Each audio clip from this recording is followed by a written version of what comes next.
visiting the most isolated town in the Philippines. After having been to the Philippines and honestly absolutely adoring it and planning to go back very soon, a lot of you guys have been linking this guy over to me, Sef TV, SEF TV, and you guys said he's a Filipino vlogger and he does so many incredible things and honestly shows a lot of different places that you may visit, Vision. So check this out. So, okay, I'm excited. I mean, this is the most isolated town in the Philippines. Let's check this out. Since na nandito ako, ang bilang ko nasa 8 eroplano na ang nahuhulog dito, yung papasok dito sa amin, sa Makunakon. Bakit daw po? Palanan, oo. Ay siguro, kung hindi sa weather, ay nasa pilot error. Pero karamihan ang rason naman nila is yung weather. Kasi mas mahirap, ayun sa mga matatagal na piloto dito, mahirap pasukin pag bad weather. Mas maganda pa yung galing ka dito na palabas kaysa papasok.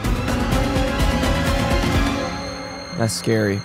It's also, Philippines is known for so many typhoons, so it's kind of one of those things that's like flying a plane in the Philippines is scary enough too. But also, I guess this island is very unpredictable with the weather. Or town, I guess.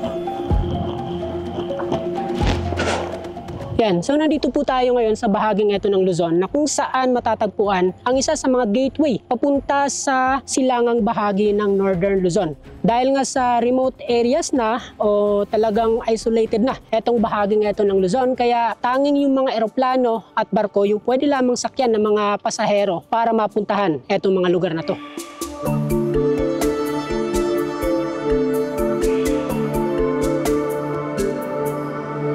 So nandito po pala tayo ngayon sa probinsya ng Isabela kung saan matatagpuan itong Cauayan Airport. At sa ngayon, kikita po natin itong ticketing office na talaga namang dinudumog ng pasahero dahil nga sa yung pinaka-jeep papunta sa pupuntahan sana nating lugar. So dahil nga sa hindi ko alam kung paano yung proseso para makapunta doon sa coastal area netong Isabela, dito ko lang nalaman yung mga ganitong kumpanya na nag-ooperate papunta doon. Kaya dito na ako nagtanong-tanong kung paano natin mararating yung lugar na yun. Yeah. And what's crazy is when I was in the Philippines, I saw a very small airport, and I'm pretty sure that was to go to like one of the islands. But there's also multiple different airports, correct me if I'm wrong, that are like really small for just small trips within the Philippines, right? Sa isang araw po ba nakakailang lipad o lapag yung eroplano mula Makunakon? Depende po sa weather, sir. Kung good weather naman, sir, pwedeng 4, 5, ganun, sir. Pero meron pong minsan, sir, dito okay yung weather, pero pagdating ng Mako, bad weather na. Pag halimbawang nakalipad na yung eroplano tapos biglang nagbago yung panahon, ano ba yung nangyayari?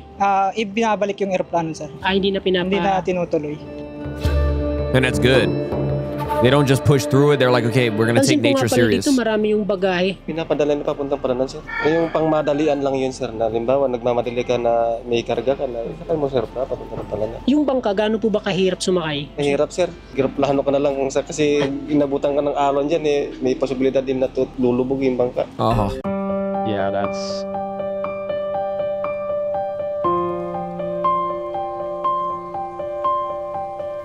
Matapos ang higit sa halos 3 oras na pag-aantay dito sa ticketing office, ay nakapag-book na tayo ng ating sasakyang flight papunta sa Makunakon. Sa 2 tao, ay nabayad po kami ng mahigit 5,000, 5,530. Kasama na po dito yung mga terminal fee at yung mga miscellaneous na karaniwan natin binabayaran sa mga ganitong paliparan. So matapos dito sa ticketing office ay didiretso na po tayo dito sa passenger terminal building para i-scan yung ating mga bagahe at doon na rin tayo mag-antay sa ating flight.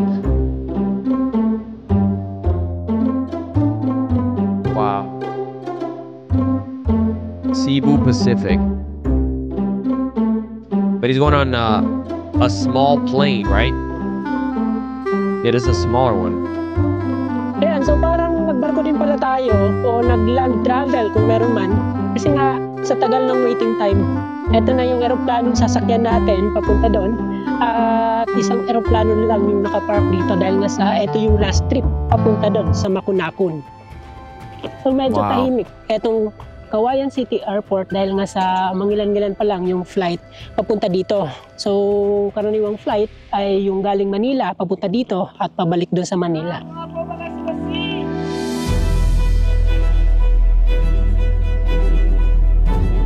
That must be scary sitting at the front. I've never done that before. So imagine, Mahigit 70 kilometers lang yung distansya nitong Kawayan Airport papunta dun sa Makunakon. Pero dahil nga sa walang direktang daanan papunta sa nasabing lugar, kaya yung mga ganitong eroplano lang, yung... Bro, flying a plane is one of the coolest things, by the way, and seeing him just type whatever he did there. For example, anyone who flies planes or understands, they would probably be like, dude, that's simple. But to someone who doesn't know, that just looks so complicated. I don't even know what he just did, right? Like, bro could have just Morse code typed something. I don't even know. You know what I mean? It's just so cool that when people understand something, especially like this, flying a plane is so cool, but also scary. But it's like so cool when you know that that person there really understands what they're doing and can probably explain every little thing about it. Pinakamadaling mode of transportation papunta sa bahaging ito ng Isabela.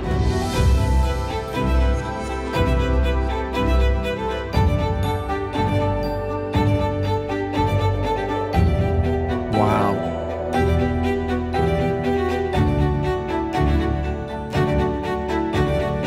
Talaga namang nakakalula yung mga tanawin dito. Para po akong nakasakay sa drone dahil nga sa hindi ganun kataas yung lipad na itong aeroplano. Kaya kitang-kita po natin dito ng klaro yung mga tanawin dito sa baba. Yeah, dude. You go on a drone, that's actually true. Wow. Oh my goodness. Yo, the Philippines really is something out of Jurassic Park, right? Doesn't it feel like Jurassic World is there in the Philippines? Ayan na, yung Makunakon Airport. Lalapag na po tayo dito sa bahaging ito ng Isabela. Wow. Ito nga pala yung ating piloto. Ano yung first name mo, sir? Mikoy po. Mga ilang taon, ilang buwan na po kayong Lumilipad dito. Opo. Mahigit 2 taon na po. medyo bihasa na kayo pagdating sa mga iba't ibang kondisyon ng panahon dito. Ano po ba yung mga panahon na iniiwasan nyo? Burr months. Yan. January, Burr Burr months. months. Kasi yan yung mga tag-ulan talaga, makakapalang ulap. Maganda, medyo gumanda-ganda na ngayon, February. I went into Burr March months. na yan, so, clear. To the Philippines. There was a mini typhoon when I was there, by the way. But thankfully, it wasn't anything too Dito sa crazy. kanilang airport, sa runway pa lang, napansin na po natin na hindi po siya buong semento. So may mga rough road pa, pero sa liit na itong gulong ng eroplano ay kinaya naman at naging smooth naman yung ating landing. Kung dun sa Kawayan Airport ay nalilitan tayo sa kanilang passenger terminal building, dito mas maliit pa kumpara doon. Yeah, that's crazy. It literally is like a small little house, bro. That's so fucking cool. Like, I'm not even gonna lie. I love these kind of things about the Philippines, and I know it's kind of goofy. A lot of people are gonna be like, oh, it's just like a house as an airport. That's not really good. But I mean, like, it's homey, like very cozy vibe to the Philippines. Everything is very cozy, like, especially when I was there. Any little thing I would see, it really felt cozy. Like everything felt cozy. Like you could sleep well. As long as you don't watch no urban legends about the Philippines, then you're chilling. Yan na. Dito na tayo sa Makunakon. At paglabas natin dito sa airport, ay ito yung tatambad sa atin. Walang gaanong building, walang gaanong mga kabahayan, tanging itong mga kakahuyan at itong bahaging ito ng kalsada.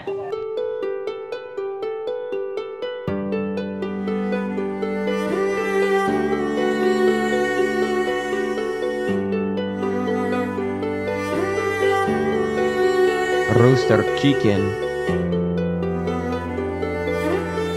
Andito po tayo ngayon sa kanilang palengke na kung saan mangilan-ngilan lang yung makikita nating nagtitinda. Oras po natin ngayon ay mag-alas 3 pa lang ng hapon. At sabi sa atin kanina na kung halimbawa mayroon daw tayong kailangang bilhin, pagkain na kakainin natin mamaya, ngayon na daw tayo bumili. Kasi nga, maya-maya lang, kahit hindi pa man madilim dito, ay magsasara na itong mga tindahan.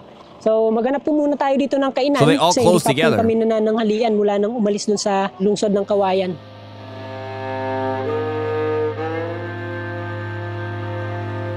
Ito po, gulay. Ito, ubod ng tan. Chicken curry. Chicken curry. Caldereta.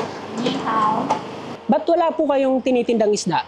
Ay, wala pong nakapunta sa dagat, sir, kasi maalim. Pansin ko dito sa lugar nyo, parang naninibago sila sa mga dayo. Ay, Yo, oo, sir. Ma'am, by the way, this kind of shows you a nice, sweet, old Filipino lady who is By the way, she looks great for her age. And I don't even know her age, but she looks like she would be younger than whatever age she's about to say, right? Even whatever age she says, she's younger. That's what she looks like. With that being said, I can tell you right now, that food is probably so delicious because she makes it fresh. And like she mentioned, there's nothing to be catched right now in the sea or because it's wavy and stuff.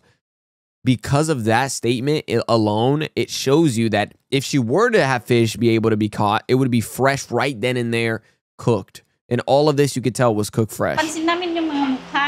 Kasi kung kami lang dito ay talagang makikita yung mukha talaga. Pag may ibang mukha, ay iba may iba.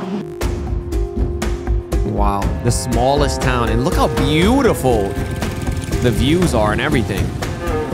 Kala ko kanina gagamitin sa pagsasaka etong sasakyan. Yun pala, ito yung gagamitin nila sa paghahakot nitong mga karga papunta doon sa bundok.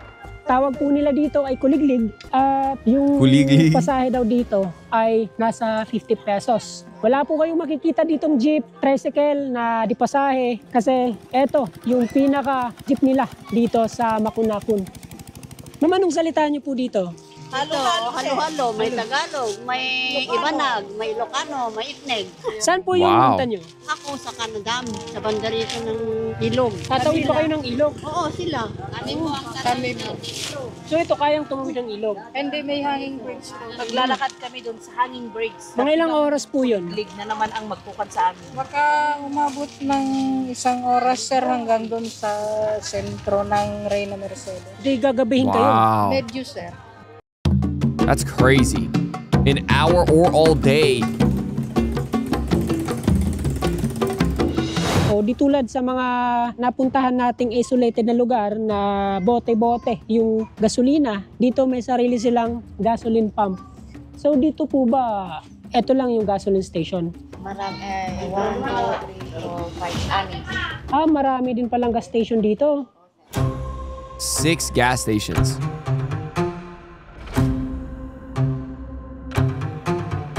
So change plan kasi dapat sana doon kami kay Sir Paul tutuloy ngayong gabi. Doon pa daw yung bahay niya sa likuran pa nitong mga kabahayan pero naulan at medyo malayo yung lalakarin kaya yung nakausap natin doon sa may kainan kanina, yun na rin yung nag-offer ng matutulugan. At ito po yung kanilang inuupahang bahay.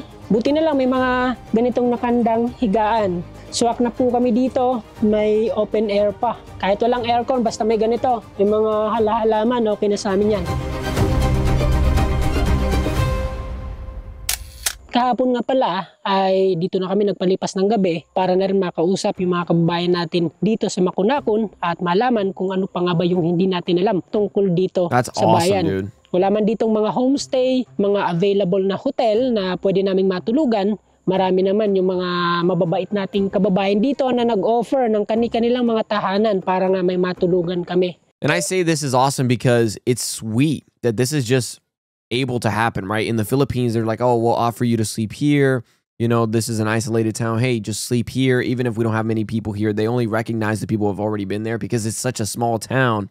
If you're new, they just know, which is such a crazy thing too. It's like, to them, everything is known. But if you come in with a new face, they're like, whoa.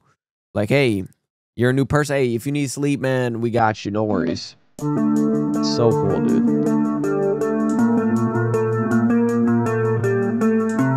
Is that a small church? So dito nga pala, napansin natin na hindi lahat ng kalsada ay sementado. May mga ganitong rough road pa at meron din namang nasa one way yung sementado. Bagamat sementado at maganda yung karamihan sa mga kalsadang nandito, mabibilang lang yung mga 4 wheels na makikita natin. Ayon sa mga nakausap namin, ay nasa 6 lang daw na 4 wheels yung nandito. 2 po dyan, patrol ng pulis. Wait, was I wrong? Yung 4, ayun po yung pagmamayari na ng mga individual. Wait, there's only, I thought it was 6 gas stations. Is he talking about vehicles? There's only 6 vehicles? Dito. Oras po natin ngayon ay mag-alas 9 na ng umaga. Pero tingnan nyo, sobrang tahimik na itong lugar. Mula dito, doon, at dito. Sa 3 kalsadang matatanaw natin dito, wala po tayong makikitang mga tao. Wow.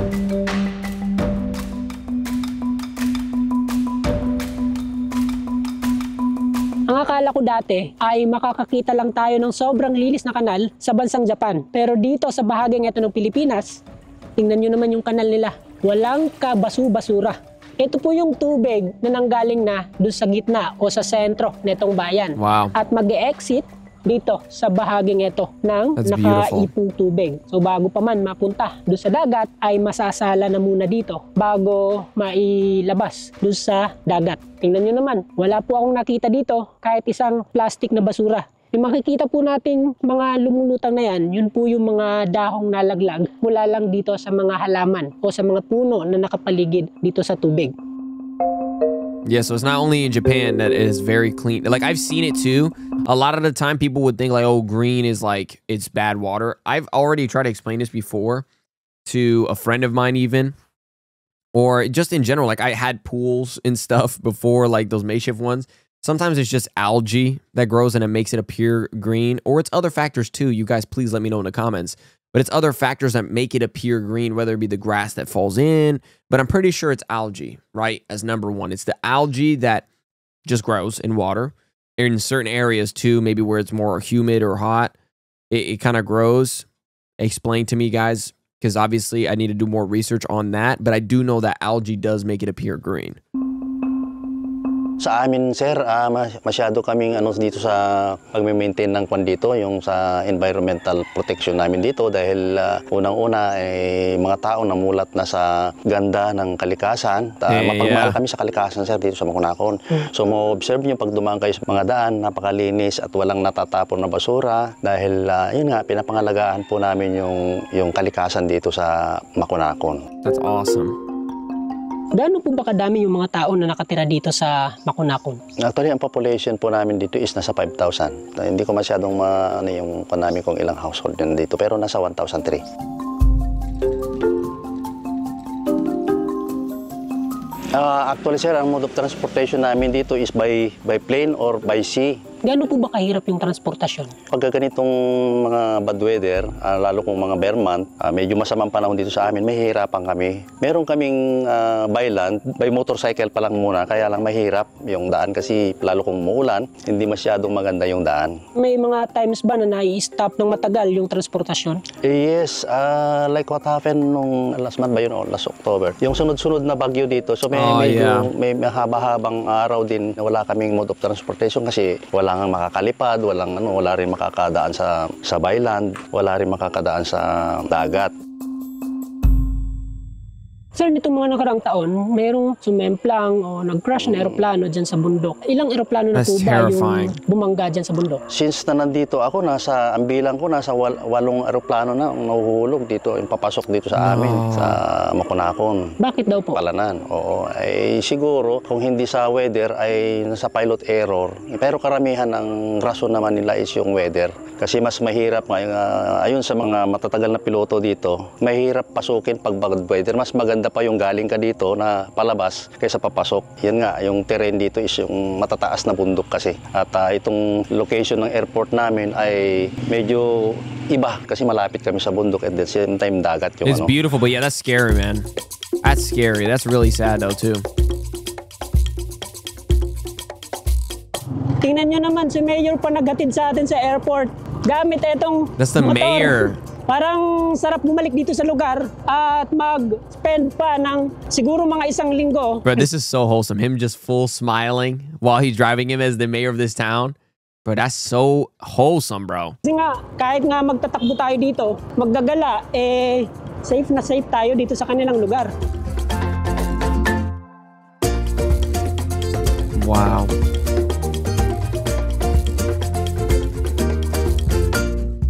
So sa ngayon, medyo marami na po yung pasahero na sasakay ng eroplano pero yung ilan sa kanila ay papunta ng Tugigaraw. Dito kasi sa Makunakon Airport, 2 destinasyon yung pinupuntahan ng mga eroplano, yung Tugigaraw at saka yung Kawayan Airport. Tulad sa proseso dun sa Kawayan Airport, kailangan din natin magtimbang dito para nga malaman kung ilang kilo tayo at kasama na yung mga backpack, mga dala natin para matotal lahat ng may kakarga dun sa eroplano. Sa liit kasi ng eroplano ay bawat kilo, napaka-importante, Yeah, 'cause it's small. sukat, yun, bigat. talaga namang importante para sa ligtas na biyahe papunta sa kung saang mang airport yung pupuntahan ng eroplano. Is that to let them know your plane's about to take off? Bakit po may ganong tunog? Para pag malaman namin kung parating na yung plane. Walang ibang ano dito, way. Yun lang. Opo.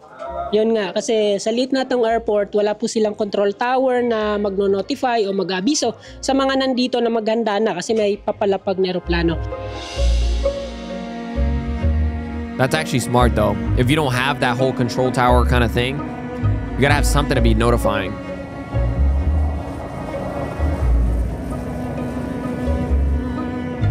So, kumusta sir yung weather papunta dito? Medyo, kaninang umaga maganda ngayon, medyo sumama ng kaunti, pero manipis lang, akit naman tayo sa taas, so safe pa rin naman. Ano po ba yung pinaka-challenging sa inyo, yung papunta dito or pa balik doon? Halos same lang kasi kung papunta ka rito, pero din yung weather mo pabalik. So, ilang minuto pa lang nakalapag itong aeroplano. Hindi umabot ng 20 minutes yung pag-loading at pagsakay ng pasahero, babalik din kaagad itong aeroplano papunta doon sa Hawaiian City Airport.